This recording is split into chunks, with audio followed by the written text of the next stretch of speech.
This is Dave from the Wolf's Den Studios saying welcome to Wolf Spirit Radio. Wolf Spirit Radio is totally listener supported by folks like you who choose to help us stay on the air and grow. Well, welcome back again, my brothers and sisters. This is Dave once again from the Wolf's Den Studio here in beautiful downtown hot Pahrump, Nevada. But I just want to thank the boys in the Fusion Center and the boys up there at Redmond, Washington, who keep us on our toes. Thanks for cutting us off, guys, because we know you're still listening. You may not understand it because of your stupidity, but that's your problem, not ours. So just shut up, let us alone, and listen. You might learn something. Jennifer, your show is back and live, and Tom and Venus, thanks for being here. You're welcome. Thank you. My pleasure. Thank you. All right. This is Jennifer Hellman, and Tom is going to read a little bit of his writing. So sit back, relax, and enjoy. Thank you. Well, since I have this up already, I'll read the story that Venus had brought up. And it's called A Night to Remember. His breath was forceful, his inner exhalation sharp and with intention. He sat anxiously, his naked form bound by rope to the wooden chair on which she had ordered him to sit. He wanted her even as she teased him from a distance. After she undressed him, he had obeyed her command and sat quietly on the chair. He was not used to being in this role. He was a dominant man with a forceful nature and a strong will in matters of passion. His strong muscles tensed as she tied his wrists together and bound them to the back of the chair. Then she ran the rope under the chair between his legs, having the rope crisscross his erection. He tensed as she pulled the ropes tight over his shoulders and found that now he had become part of the chair, or the chair had become part of him, and he was a slave to her will. He had tried once to urge her on, and that attempt was met by a sharp pinch of his nipple and a sharp slap across his outer thigh. I'll get to you when I'm ready. Until then, don't fucking say a word. He looked at the fire in her eyes, and he loved her power and strength. He had always known her as a powerful woman, but that strength was only magnified now. She was naked save a pair of bright red thongs and matching heels, and she teased him unmercifully by simply being there. He believed he could tear the rope to shreds or smash the chair into a million splinters to get to her. Yet he stayed, wanting to experience her raw power in a way he had only seen in glimpses before. He wanted her, and only her, to dominate him. He wanted to give control to her, make himself hers, and then to take whatever pleasure she believed he had earned. When it was time, when she said it was time, he would do whatever he could to please her. Soon she walked over to him. She took her time in order to give him a view of every inch of her as she drew close. He could feel the throbbing in his cock grow more and more intense the closer she got, and he could feel his limbs straining against the rope. All of him wanted to grab her, throw her down, and fuck her like she deserved. His mouth could taste her, his body could feel her, and his mind just wanted to take her. She seemed to know his thoughts as she walked by his side, her fingertips gently caressing his thigh as she made her way past. She faced him from behind, her hand running down his chest as she whispered in his ear, "You aren't going anywhere. You're my slave, and I will do with you whatever the fuck I want. Be a good boy and I'll reward you. Be a bad boy and you'll pay a price." He had every intention of being a bad boy, but not in the way she meant. In that way, he was going to be an angel. She started playing with his nipples as he could feel her breasts on his back. Those soft, ample mounds were contrasted by the large, erect nipples that rubbed against his skin as she played. He could feel her wet mouth on his neck as her fingers played with him. "Do you want to fuck me?" she whispered. "Oh, yes," he replied, "please." She brought her hand between her legs, and he knew what she was doing. He could feel her breath quicken as her tempo increased, and he began to hear the wet sounds of her pleasure. Her nails dug into his shoulder as she played until he could feel his skin beginning to open, but he remained silent and focused intently on her pleasure. "Here," she said, putting her wet fingers in his mouth, "taste me." He could take her fingers in his mouth, or he took her fingers in his mouth and tasted her. She grabbed him, She grabbed his face and pulled it backward, kissing him hard. He wanted to touch her so badly. but that fucking rope held firm to the chair. He was powerless, fully basking in the power of this woman. I taste good, don't I? Fucking right. With that, she brought the chair backward until he was laying on his back to the floor. She had positioned 2 blocks to support the chair without stressing his arms. He had never felt the mixture of fear and helplessness as he did in that moment. He had no choice but to trust she would not drop him, and he surrendered to it. Lick me, motherfucker. She then sat on his face, giving his mouth pleasure to all her womanhood. He looked up at this magnificent woman, her breaths heaving in the glow of the dimly lit room as he licked all of her. She began grinding into his face as her pleasure increased until it felt like he could not breathe. He loved her in his mouth. He loved her taste. He loved her smell, and he loved how she got off on it. Suddenly she grabbed her head and forced herself onto him, coming with a scream and drenching his face as she did. She rolled off of him with that, and then leaned over him. She kissed him deeply in that moment, tasting herself while reminding him of the love they shared. He kissed her back in the same way until she stopped and began kissing her way downward. Or was it upward? Or sideways? He couldn't tell. All he knew was that parts of him were jumping out of his skin towards her. He closed his eyes and breathed, enjoying each and every moment. Finally, he felt her mouth take him in, and he could feel her tongue working its way around his shaft at that spot she knew very well. She worked him over, and with her mouth and hands, until he thought he was going to explode. But she always knew when to slow down, to delay it. He found that he was no longer straining against the rope, but rather was just enjoying her. He wanted to touch her head, to caress her back, to pinch her nipples, but instead just surrendered to the moment, allowing the desire to tease him but not distract him. She stopped. You've been a very good boy. Now I want you to be a very, very bad boy. The way she said bad drove him crazy. Yes, I'm going to be a bad boy. Yes, I'm going to fuck the shit out of you. Yes, I'm going to. Yes, baby, was all he could mutter as she began to untie and loosen his bondage. As they stood in the dimly lit room, they could see the marks of the rope that had left. See the marks the rope had left in his fight against it. She kissed those spots gently and then looked up to kiss him softly on the mouth. He finally touched her as his passion began to rage within him, pulling her down, her head backward by the hair as he put her nipple in his mouth. It was rock hard as he flicked it with his tongue, and she pulled his head tightly onto her. Finally, he could take no more. He scooped her up and carried her to the bed, looking into her eyes. They made love, 2 powerful beings demanding, taking, and giving of each other. This was their destiny. This was their choice, and this was the moment, their moment, never to leave and never to forget. The end. Beautiful. Nice. Okay, sorry for Amazing. the reading errors, but I was having computer problems. It's fun. Doesn't matter. Come on, don't correct yourself now. So doing I'm salivating over here. Yeah, writing that. Mm-hmm. Did you feel like you experienced it, and that's why you wanted? Did it satisfy that need for that experience, or did it make you crave for more? See, I don't know that it was the specific experience that I was creating, but as I mentioned, I find powerful, confident women very sexy to me. They're I say this all the time. You give me a bad biker chick, and I'm in heaven because they just have this they're not afraid to express themselves, and you know that's kind of a euphemism for what I'm saying. But so the whole piece wasn't necessarily about being tied to a chair and all those things.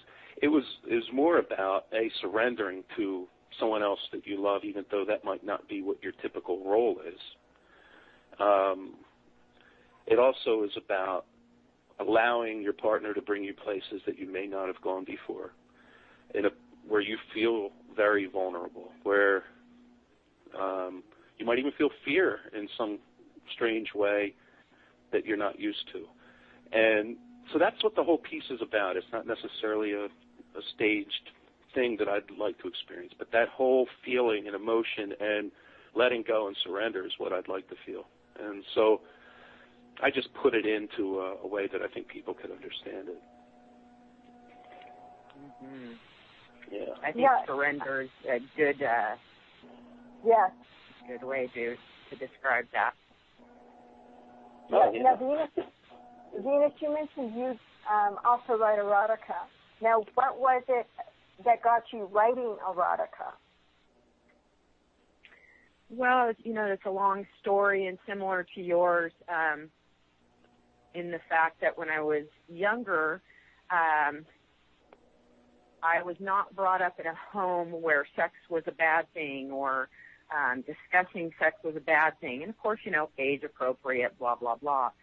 But my brother, who was, I guess at that time, an older teenager, would keep his Playboys and his Hustlers underneath his bed.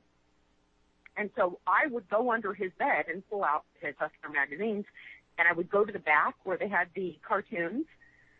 Right. And there was this illustration, you'll probably remember it, anybody named Tom might, of this bald-headed guy who used to take these beautiful, voluptuous women back to his lair, his dungeon, and do all these evil, wicked, lustful, amazing things. And I thought that was pretty cool. And I thought that guy was pretty cool. Now, this was no exposure. This is just looking through a magazine. That was my exposure. And I thought, oh, I like that. And so for me, sexually, as I blossomed as a young woman, I naturally gravitated towards consensual power exchange relationships because I wanted that dynamic. I craved that dynamic. And then as an artist, a writer, etc., it naturally developed that I wrote erotica and had my own company and my own show because I wanted to share that with people so that they would understand that being in a power exchange relationship, consensual relationship, that it's okay to push the envelope. It's okay to want and desire these things. Mm-hmm. Yeah. But that's healthy. There's nothing wrong with that. No. So that's what my catalyst was, Jen. I started writing erotica as an experience of different voice in my writing, and I tended to have a really good experience with that voice. So I have written probably 40 erotica pieces. They're short stories. I haven't published any of them, but I have shared them. And it really is, to me, an exercise as the artist to find the different parts. But within doing those pieces, it's almost like I found pieces of me at the same time. Yeah. It was an experience of finding and self-discovery at the same time of just writing. It's like I clicked into a part of me.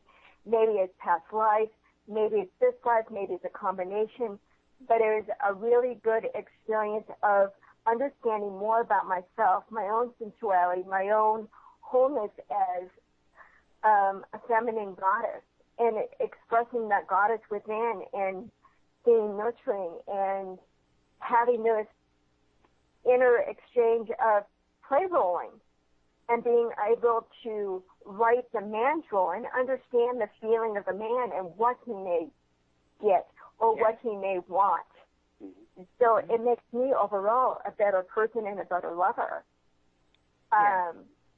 through the play on words. And I think a lot of people hold themselves back when it comes to sensuality because, as we said in the first hour, about the typical, that you can't go there for shame. The stereotypical, attitude of most people on from society really find, porn and it's evil. You're not supposed to go there. I'm an artist. To me, the physical form is an art form. It's a piece of sculpture that God created. So why would I be ashamed of it? You know, if you look at Venus de Milo, which is your name, I mean, that's a beautiful sculpture. A lot of the classical essences were the goddesses were very sensual. They are very giving. They are very present and aware of their body, of who and what they are. And even if you go to mythology, I mean, there was some interplay of domination between men and women to men, and it was all cool. So it's an interesting way of self-discovery through the word. Particularly if you write a truth, you know, and you're not like a Stephen King novel writer where you're creating all these fictional characters and fictional thoughts in mind, you know, all this kind of stuff. But you're really sitting down and you're writing a truth in a form that other people can understand. You know, at the end of the exercise, you might look back at it and go, wow, holy cow, that came from me. And it's a process of self-discovery. And in that, you know, when you mention being a sculptor, you start to find out that you're not only the artwork, but you're also the sculptor, you know, yourself. And you have, once you realize that whole power that you have of choice, of being who you want to be, everything else kind of falls by the wayside. It really doesn't matter anymore. I struggled with whether or not to create a pen name because I write spiritual pieces and stuff like that, and, you know, would one hurt the other and so on, because I really didn't to some extent, didn't care whether or not my erotic pieces hurt my spiritual pieces and my marketability and all that kind of stuff. Because why would I want to preach one thing without being completely open and honest about who you are and then deny who I am on the other side? Because even in my spiritual life, when I'm talking to somebody about spirituality, sex always comes through because it's the way I practice my spirituality in some cases. But so imagine you can create yourself, and I think you guys, you know, you're kind of fortunate. You had parents that allowed you to express yourself, or at least they fully expressed themselves, so you had that freedom of choice. But for a lot of people, they don't have that freedom of choice. They're not given it, or they don't realize it, at least, from a very young age. And they repress those things because they continually see that, and they just continually create suffering in their lives. And they must fear that release of repression. Of people fear freedom. What do they say? The prisoner starts to love the cell, and they don't realize, to some extent, just how great it can be. And they start to demonize it. You know, they start to demonize it. Like you even mentioned, Jen. You know, well, you know, women believe that they're easy, and or they're taught that they're easy if they're fully sexually expressive, and you know that form of confinement. You know, it's almost like your parents become your prison guards, and they're there to make sure. You know, somebody asked me, "Oh, would you want your daughter writing this stuff?" And I said, "Is she happy doing it? Why would I be unhappy if my daughter's happy? You know, would you be unhappy if your daughter's doing these things?" Yeah. What I feel is irrelevant in that equation. Is she happy doing them? Imagine if we just asked ourselves that question. Are we happy doing it? It's interesting because it's like I understand about the dilemma about the pen name. And I do have a pen name. But I also say in the bio about under the pen name, this is a pen name of Jennifer Hellman. So, you know, it's I'm like you. It's like I want to be fully open. It's just an essence of me that I choose to put under another name. But I'm not going to deny it. It's part of me. Right. Well, somebody actually said something to me that made perfect sense when I thought about it, and it was, look, who cares as long as the message gets out there? Your name wasn't given. You didn't give yourself your name anyway. I mean, a name is just a name. What's important? The messenger of the message. And I was, okay, you're right. So if creating a pen name helps me get the message out on both aspects of my life, spiritually and sexually, as a combination, okay, I'll play the game. I don't care. Whatever. And guess what? If one takes off and allows me a forum to discuss, I'll tell everybody how silly it was that I needed a pen name. Well, it's interesting. My pen name is Genevieve, which is Jen and Eve. So it's a play on words. Mm-hmm. And that's one reason why I chose that name. It's just a very sensual and romantic name to me, but it also is a play. it's me in the evening. It's in that darkness, in that place that most people don't want to dwell. I'm okay with it. So that's why I chose that name. Yeah, and I got a feeling that Venus chose her name very carefully. Actually, I did, but I'm known for my birth name as well, so I'm not only going by Venus. I mean, through the community that I thrive in and entertain, we've been, people know who I am. They know my name. So I've done a lot of education and volunteer work and spoke on public forums. So like Tom was saying, I think it's important if you can start to express yourself if you feel the need to have a pen name. I don't see anything wrong with that. But at some point, if you really want to help educate and help others to fulfill their own life journey, is that you do need to come out and speak from, your real place, and that's good, but that comes with time. Right. Well, the funny thing was, is I started... When you brought this up, go on, Tom. I was going to say the funny thing was, as I was coming up with my pen name, I was wondering if other spiritual writers, like Coelho and Tolle and all those, if they also had pen names and were writing erotica that we're all reading somewhere. And I just got a big laugh out of it. Like I'm imagining that little short guy Eckhart Tolle as like Rock Spasm or something is his pen name, and he's writing all this erotica. And I did the same. I was just laughing hysterically. It's just the thought of it. Wayne Dyer putting away his Dow book and opening up, something about BDSM. I was just laughing hysterically, the whole notion of it. And I was like, I wonder how true that could be. But anyway, what were you going to ask, Jen? Well, it's just the sense you were talking about, the spiritual aspect of this, and the whole act of sex is creation. Mm-hmm. So, and that's a big part of something that Osho and a lot of the masters say is like you are creating within that moment. And if I read somewhere, if you really want to manifest something, think about it when you're having sex. Mm-hmm. Because that is when you're really putting it out to the universe in the most high vibrational essence that you most likely can in the physical form. Mm-hmm. So that just popped in my head about the whole idea of the spiritual essence of sexuality, because it is a natural part of our spirituality and our humanness. We're here having a human experience.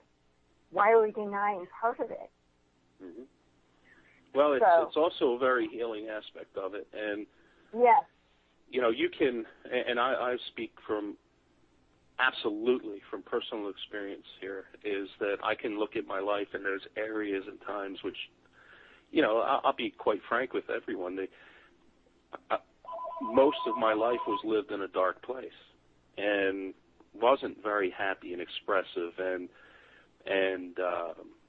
there were times in my life where I didn't know if I wanted to continue it, to be frank. I mean, there were very deep moments, and I'm profoundly affected by a quote that goes something like, I'm very happy I found the bedrock, or I found the lowest point in my life, because that's where the bedrock exists, and there I can build a strong foundation.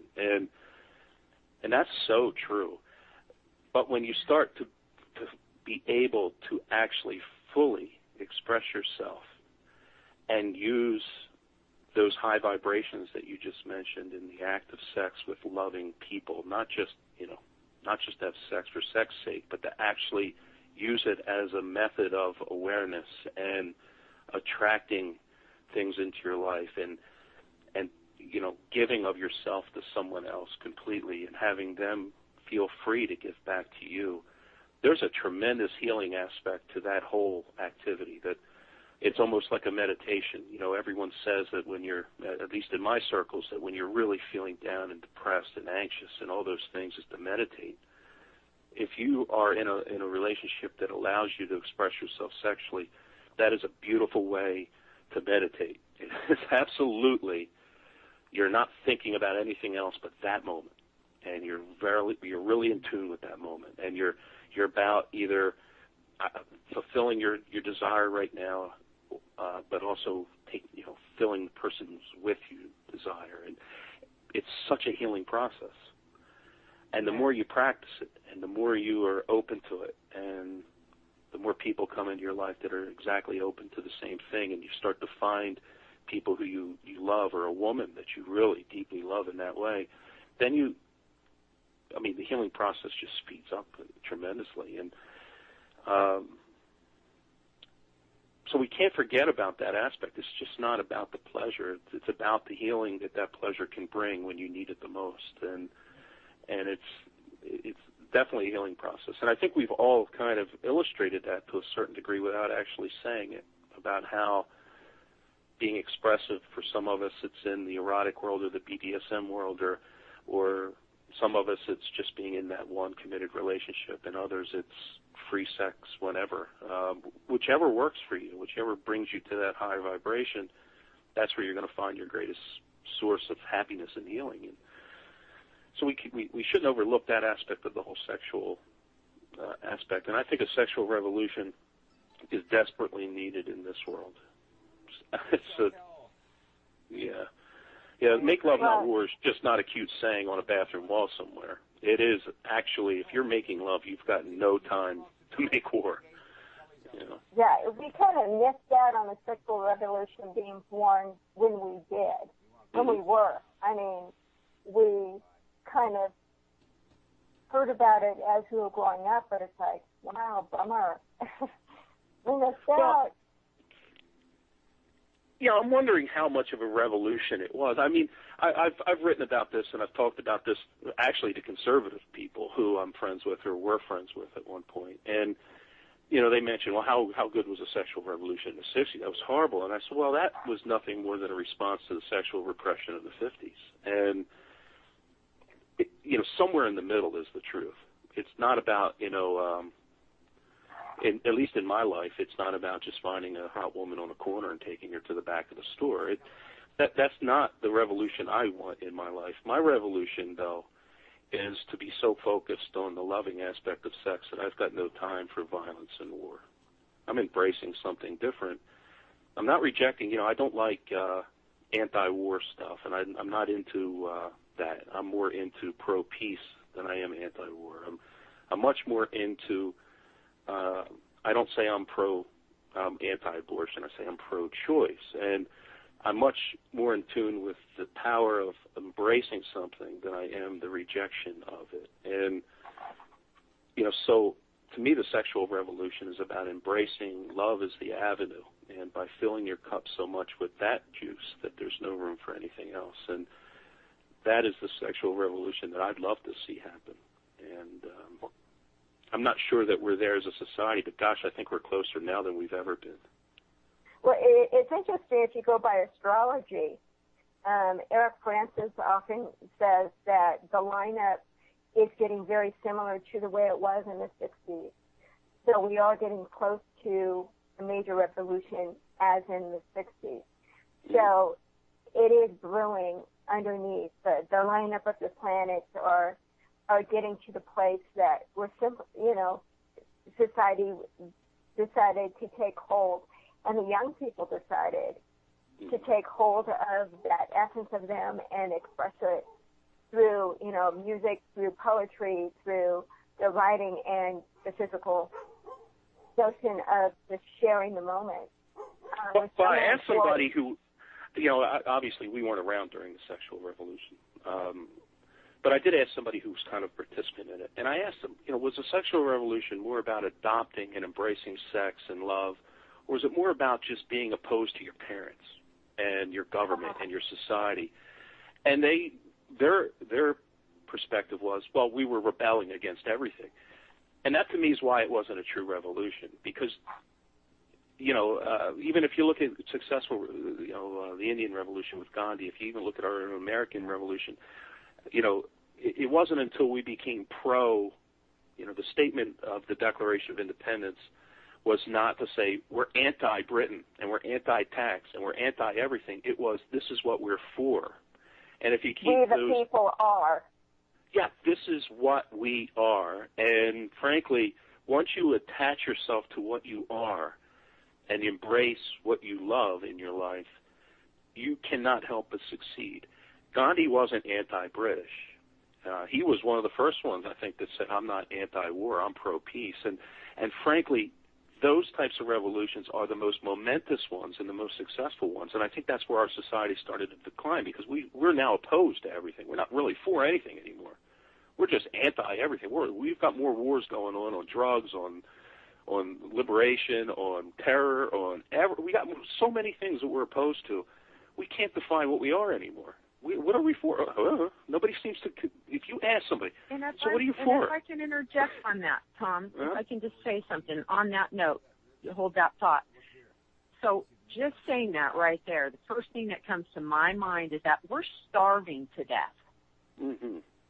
Human beings are starving to death for healing, for love, for exchange, for sexual healing, for love, because we are spirits, in my belief, not imposing my beliefs on anyone else, having a human experience. Yet we're so rocked, we're so wrapped around the axle and repressed and not able to sexually express ourselves, like you were saying. Not really a sexual revolution, but they knew what they wanted. They knew where they were heading, right? Mm-hmm. Even if it doesn't appear as though they accomplished something. Were we there or not, who knows? But point being, we're starving to death, so everyone's picking a fight. If it's a war on drugs, if it's a war on this, if it's a war on that. Mm-hmm. Human beings, I think, are coming to an apex moment where we are so desperate to have connection, to stop the war and feel love, to keep it real, to get down in it, to the thick of it, get your hands dirty, roll around in it. Amen. People just want to be. People just want to be. And I do see a lot of hope in our young people, and we always say the role of a parent is to guide our children, and I say, well, the role of our children is to challenge us, and I really find that to be true. Well, it's easy, I find when I love to observe people. I'm a people watcher. I'm really a visual guy. If I lost my eyesight, I'd probably lose half of my ability to do anything I do, because I'm so into the visual of my experience. I'm just into that. So, you kind of, I see young people where they're not afraid to show their affection for one another, and they don't care if there's old curmudgeons like me staring at them, like judging them. They really don't care. They don't care if older people like their nose ring or their pierced eyebrow or the fact that they're braless or whatever. They don't care. So to me, there is kind of a hope there. And my generation, I think, we have a choice to either kind of promote that change or try to do what our parents would have done or might have done, and that's kind of stomp it down. And in my life, I love to promote it. There's nothing happier for me than to see two young people who are not afraid to show affection for one another in person, in public, who don't like the idea of war and would much rather hold on to each other. And there's this awesome Facebook page. It's called Israel Loves Iran. And it was started by some people in Israel who wanted to say, most of us here don't hate Iranians. We don't hate Arabs. We as a people love other people just like everyone else does. And it was started by young people, because they're the ones who are going to pay the price if there's a war. But it started by them, and they want to promote, I don't hate Iran, I don't hate Muslims, I don't hate Arabs, I love them. And if that message was continually reinforced, which is why the media doesn't do it, but if it was continually reinforced and we believed in it and we found that to be true, and imagine the implications of the world around. Imagine if we didn't put so much power in money, bankers would have no more power. Imagine if we didn't really care what our government thought about our actions. The government wouldn't have any power. Imagine if we just didn't give them the power to do what they do. And it's the same thing with the sexual side. If I don't care, if the two old curmudgeons sitting down the way from me mind that I grab my woman and give her one sensual kiss right there at a bus stop, if I don't care and I do it, what's that promote? The fact that I love this woman, and there's nothing wrong with that. But if I care, now what have I done? I've sent that ripple out that I cannot be affectionate to this person in this space, and that's kind of crazy. So sexual revolution to me has got to be more of an attunement to the loving aspect of our relationships and less about what people think of us. We've got to stop giving other people power over us. That's the first and foremost. That's the beginning of the revolution. And I start to see it in our young people. I see it in my own kids. And I promote the hell out of it in my family. Absolutely. It's very interesting because, in a sense, that's what the spiritual awakening is all about, is not caring what other people think and being true to self in all aspects of your life. The more you have any inkling of worrying what somebody thinks, that's giving your power away. So the more you embrace who you are and just be true to self, it opens the doors and is the example. Gandhi said, be the example of what you want, be the change you want. So you're expressing that with your kids, and it's beautiful. So, and wherever path that takes them, I'm happy. As long as they're happy in their path and their choices in life, so am I. I don't really have any need to judge their behaviors or any of it. They can be free to be themselves. And I see that in a lot of people my own age, because now all of a sudden, I've got many gay friends, and they're allowed to express their love for one another, and they're allowed to have children, and they're allowed to show their children what true love looks like. Because there's no greater love than when two people are persecuted in the society and they still stick it out. That you can't get a stronger love than that, I think. And these kids that are part of that family dynamic get to see that. And they learn so much more from it than just a couple who's existing in a relationship because of them. And it's that's all part of a revolution. So it's going on. I just think that we're defining it in a way that is more attuned to what the 60s revolution looked like than what it really means today. I think we've learned a lot in the 60s that's not maybe the revolution to have. Maybe that's part of it. But maybe we need to also just incorporate that pure, selfish love that we have for ourselves and for others. And I think that there's more people of our generation that are experiencing that and leading by example. And then exponentially, there's more kids that are coming on board. There's more young people that are adopting that same principle and building on it. Right. And not really, you see kids now with tattoos on their neck. And I remember when I was a kid, I wanted one of my parents, you'll never get a job. And I still believe that. If I had tattoos all over my arms, I don't think I would be able to go into a place of business and they'd hire me. They would look at me visually and say, ugh, what's up with this guy? But I see kids now who just don't care. They'll show up for a job interview with their nose ring in and say, accept me, or don't, that I'm not working for you if you can't accept who I am. And I just absolutely love that, because it takes power away from that person making the judgment and gives it back to the person being judged. Right. And that's the revolution we need. Yeah, absolutely. Well, it's very interesting. I have a friend who, after 15 years of marriage, decided he wasn't in love with his wife because he truly was gay. And he had 5 kids. And the courts actually gave him full custody of the kids. You wouldn't have heard that 10 years ago. And he is such an amazing father. He is so loving and so giving that the courts decided he was a better choice. The kids, when he came out, they said, so what, Dad? We love you as a person. We don't care about that. If that makes you happy, we're all for you. Absolutely. And it's just, he's such a beautiful example of being true to himself, and he was so afraid of coming out, but he says, I've got to. I can't live like this anymore.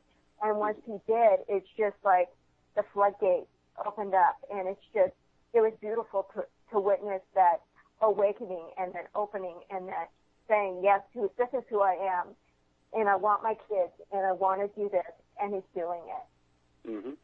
Well, you see it in the numbers, and if you look at the numbers, Jen, it is indicative of a revolution that's going on in our society. It wasn't but a couple of years ago that the vast majority of Americans were opposed to gay marriage. Right. It was a couple of years ago, I guess, when Prop 8 was announced and all that kind of stuff, and the Defense of Marriage Act was passed, that all those people, all those prejudiced people who were fighting equality in that regard, came out and said, most Americans want this. And they used that as their bully pulpit to get a lot of what was passed. And in fact, in California, and I realize the dynamics that went on politically there, but, prejudice was enforced by a vote. And now today, in a very short period of time, you can see where the vast majority of Americans absolutely think gay marriage is fine. It's beautiful. They're okay with it. They realized all of a sudden, wow, I've got gay friends, and they're really cool, and I love them. And here I'm stepping on them. That's not me. I don't want to do that. That's a revolution. And nobody will call it that in the media, but that's certainly a revolution. And it's a bloodless one, and it's a beautiful one. And so it is ongoing in our relationship. You start to see the simplification of our lives in our society, where people are getting rid of all the fancy junk they have. It's almost like in some circles, we're no longer keeping up with the Joneses. We're trying to downsize more than the Joneses. And, we're looking at other people, and you say, oh, they gave up cable? I guess I can do that too. And exactly. We're starting this. That's a revolution. That we see people now biking to work. Consumerism. All that is reversing. That's a revolution. And I believe in my heart that our ability to discuss this right now freely and openly, I'm sandwiched between two beautiful women. I mean, God, what kind of guy's not happy about that, right? So, and we're talking about it openly. We got people chatting about it. We got people talking about it. I got people who send me messages about what I write and all that kind of stuff. I don't know that I felt even 5 years ago like that would be the case. In fact, when I was married and I would write an erotic piece, my then wife asked me, don't put that out there. I don't want my family to see it. And so being able to be freely liberated and put it out there, and I used to tell her, well, if your family sees it and they don't like it, they can choose not to talk to me, or they can choose to unfriend me on Facebook, they can choose not to read it. But why do I need to limit myself? But you start to see, and when we separated and all that stuff, all of a sudden I heard about all these people who were so unhappy, some of which now are divorced. And it was coming out of the woodwork. And I think that those divorces and those failures are part of the revolution. People aren't happy with just existing anymore. They're not happy working 40, 50, 60 hours a week. They're not happy not seeing their kids grow up and not being able to go to baseball games because they have to work. They're not happy anymore, and they really want to be. I think, Venus, you said it perfectly. They're thirsting for it. Right. And you can only be thirsty for so long. Well, it's interesting. If you look at the numbers, erotica and romance novels are just like going through the roof in sales because people are hungry for that expression. They might not be able to do it themselves, but if they can read it, it satisfies that need. It does. It helps people to release the pressure in more ways than one of being able to see that expression out there. And so it serves a purpose, and it serves for the highest good of all. Sex is definitely like some of the highest vibe you can get. Creation is high vibe. Well, when I read, now I haven't read the book, but I've had friends who have, and I've read excerpts of the book 50 Shades of Grey, and I find it to be like not well written. It isn't something. Now maybe its intention wasn't to be literarily great, but you're not buying that book for the book. Yeah. You're definitely not going, wow, this was a great read, and oh, by the way, there was a whole bunch of erotica in there, and that just supplemented it.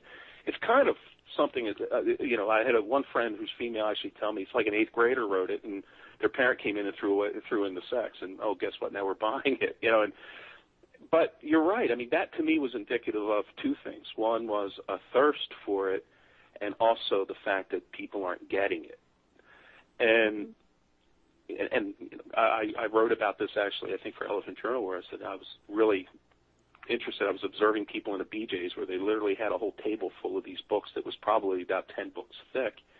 And I would watch some women, they would kind of like circle around and act like they weren't really going to get it. And they would look around and they would pick it up. And I actually saw one woman grab a cookbook down the table and then come back to the book and pick up the 50 Shades of Grey under the cookbook and then walk back and put the cookbook back because she didn't want anyone to see her getting it. And you know, it was kind of, to me, it was kind of funny, but it was also kind of sad because you realize that, A, these women were afraid of being self-expressive, and B, they probably weren't in relationships that allowed them to be.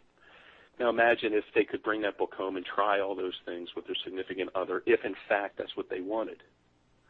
You know, to me that would have been just absolute beauty. Yeah. So,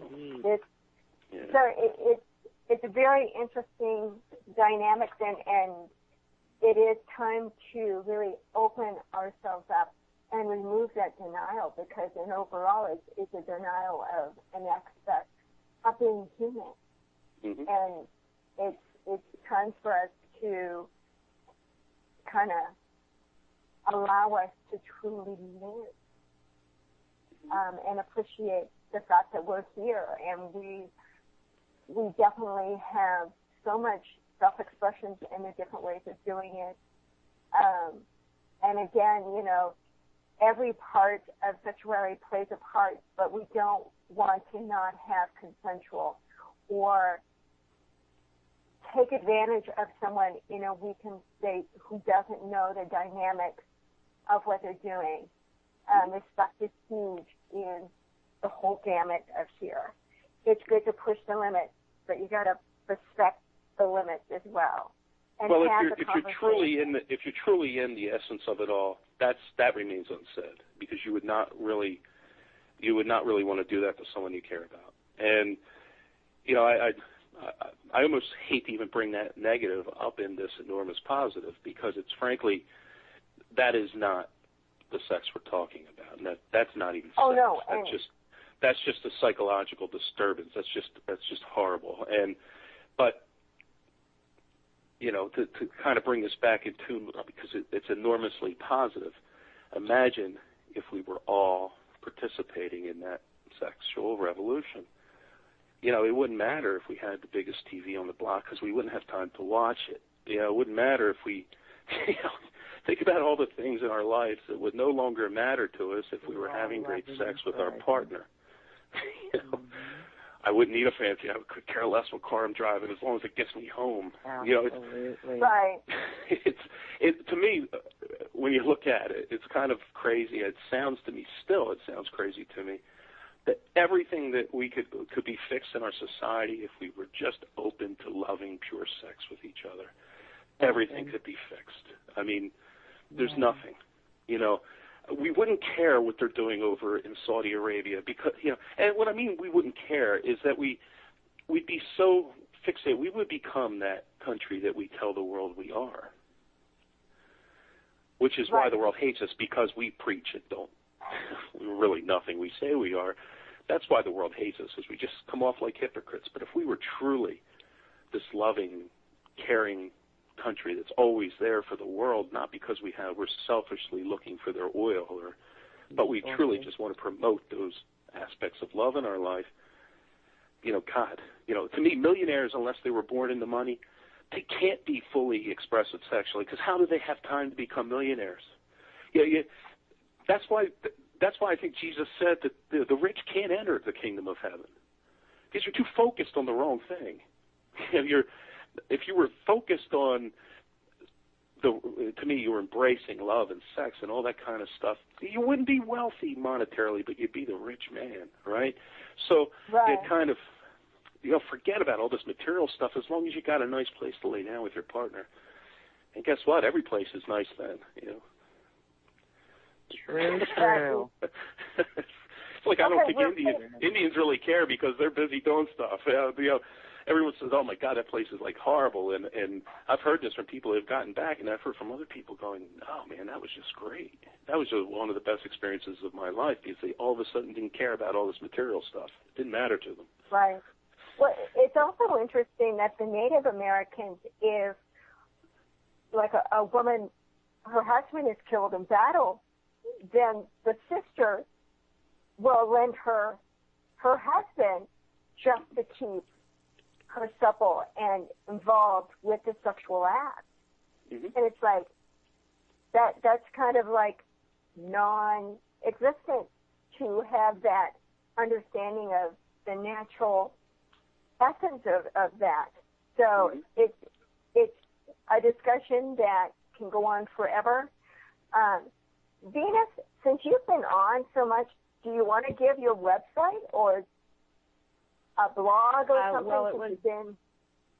Yeah, I'd really like to keep the focus on Tom, but I would like to just to chime in with what you just discussed, which is really the beauty and the love of polyamory or polyamorous, where you're willing to be open to sharing, on a emotionally intimate sexual level. Of course, it's consensual, and also monogamy is beautiful too, and Tom mm-hmm. speaks about that, But I think that if we just remain open to love, to the actual real exchange of love and what that affords us, which is then the sexually intimate exchange of love. If we really do that, we be the change that we want to see, like you were talking about earlier, Jen, is that we do promote love around the people around us. And we become, in some format, you, Tom, myself, and many others, the beacon, Share that love, share those stories, share our erotica, share our art. Put it out there. We're energies. We're energy. We're beings. If we're putting that out there and people are receptive and they're hearing us, and more importantly, they're feeling it, we perpetuate that growth. We say, hey, it's okay. Do you understand what I'm saying, you guys? We're like allowing it. It's like, okay, it's okay. Don't be so caught up in what everybody thinks about you. It's okay just to be. It's not about the job and the house and what car you're driving. Excellent. Tom, real quick, excellent. Tom, real quick, why don't you give your website real quick? And because we need to wrap this up. Okay. It is www.Tom, Tom Grasso, Grasso, writer.com. That's where I post all my writings and stuff. And Venus, if you want, you can give yours. The focus doesn't have to be all on me, It doesn't matter. Focus is on you. Okay. Doesn't matter. Thank you, Thank you so much, Tom. I love your writings. Thank you. The focus is sexuality and love and connection and getting it out there. So, Venus, you are very much a part of that. And I thank you for calling in. I thank Tom for being a part of the discussion in a huge way and bringing this up when I said, okay, what do you want to talk about? So this is Jennifer Hellman. This is Abstract Illusions Radio. I hope you go on into this beautiful new website that Rook Spirit Radio is developing. Donate, donate, donate. We want to keep these conversations and the openness here. We're all about love. So, till next time, this is Jennifer Hellman that says, with each breath of air, we hope you gain new insights and inspirations. Until next time, have a beautiful week and take care.